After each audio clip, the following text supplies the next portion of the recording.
शीर्षक रात की पुकार। गहरी रात, एक खामोश गांव, सिर्फ झिंगुरों की नीरस चहचहाहट और कभी कभी सियार की चीख थी। गांव के दूर छोर पर एक पुराने काय से ढके तालाब के किनारे एक चरवाहा एक जीर्ण शीर्ण झोपड़ी में अकेला रहता था। वह 50 के दशक में था, लेकिन उसका शरीर कम उम्र में ही टूट गया था। गांव में कोई भी उसके साथ नहीं जाता था, क्योंकि चरवाहा निशी का शिकार था। नाम सुनते ही रीढ़ में ठंडी सिहरन दौड़ जाती है। वह रात के अंधेरे में किसी व्यक्ति के सबसे प्रिय की आवाज में पुकारती है, और उस पुकार का उत्तर देने पर विपत्ति आती है।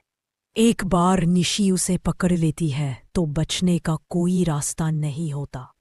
वह धीरे धीरे मौत की गोद में चला जाता है। चरवाहे के साथ भी यही हुआ। करीब 10 साल पहले निशी की पुकार सुनकर उसकी पत्नी की मौत हो गई थी। तब से चरवाहा अकेला ही रहने लगा। गांव वालों ने उससे दूरी बना ली, कहीं रात का अभिशाप उन पर भी ना आ पड़े।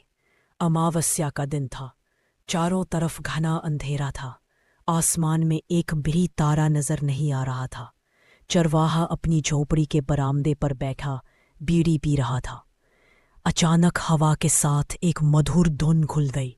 ऐसा लगा जैसे कोई उसकी पत्नी का पसंदीदा गाना गा रहा हो। चरवाहे की छाती धड़कने लगी। उसने अपनी पत्नी की आवाज साफ सुनी। ओह, क्या तुमने सुना? क्या तुम सो गए? चरवाहा चौंक गया। यह उसकी पत्नी की आवाज थी, लेकिन उसकी पत्नी कई साल पहले मर चुकी थी। उसका मन उसे बता रहा था, रात हो गई है, लेकिन उसके दिल की खींचतान उसे मोहित कर रही थी। उसने खुद को यह समझाने की कोशिश की कि शायद वह सपना देख रहा है। उसने पुदपुदाया, नहीं, ऐसा नहीं हो सकता। लेकिन आवाज और भी स्पष्ट हो गई। अब वह करीब लग रही थी, झोपड़ी के दरवाजे के ठीक पास। दरवाजा मत खोलो, बाहर बहुत ठंड है। चरवाहे के हाथ पैर सुन्न हो गए। उसका पूरा शरीर कांप रहा था। उसे पता था कि इस पुकार का जवाब देने का मतलब निश्चित मौत है। लेकिन इतने सालों तक अकेले रहने के बाद उसका मन थक चुका था। अपनी पत्नी की याद उसे खाए जा रही थी। वह सोच रहा था, क्या होगा अगर उसकी पत्नी सचमुच वापस आ गई? एक पल के लिए उसने सोचा, अगर मौत ही आनी है तो हो जाए। कम से कम वह अपनी पत्नी से आखिरी बार बात तो कर सकेगा। धीरे धीरे चरवाहा दरवाजे की ओर बढ़ा। उसकी सांसें तेज चल रही थी।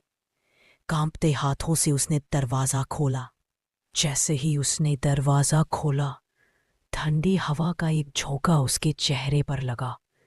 सामने कोई नहीं था, सिर्फ अंधेरा था, और वह जानी पहचानी आवाज हवा के साथ मिलकर दूर से तैरती हुई आई। ओह! चरवाहा वही स्तब्ध खड़ा रहा। उसकी आंखें चौड़ी हो गईं। उसे एहसास हुआ कि निशी ने उसे धोखा दिया है, और फिर उसे लगा कि उसका पूरा शरीर भारी हो रहा है। सांस लेना मुश्किल हो रहा था। उसकी दृष्टि धीरे धीरे धुंधली हो गई। उसे ऐसा लगा जैसे उसकी सांसें शरीर से निकल रही हों। अगली सुबह जब गांव वाले चरवाहे की झोपड़ी पर आए तो देखा कि दरवाजा खुला हुआ है। चरवाहा चटाई पर लेटा हुआ था। उसकी आंखें खुली हुई थी और वह पलकें नहीं झपका रहा था। इसके चेहरे पर एक अजीब सा डर और खालीपन था। गांव के बुजुर्गों ने सिर हिलाकर कहा, रात उसे ले गई। तब से गांव में किसी ने भी देर रात अपने प्रियजनों की कॉल का जवाब नहीं दिया है। उनके मन में गहरी जड़ें जमा चुका है।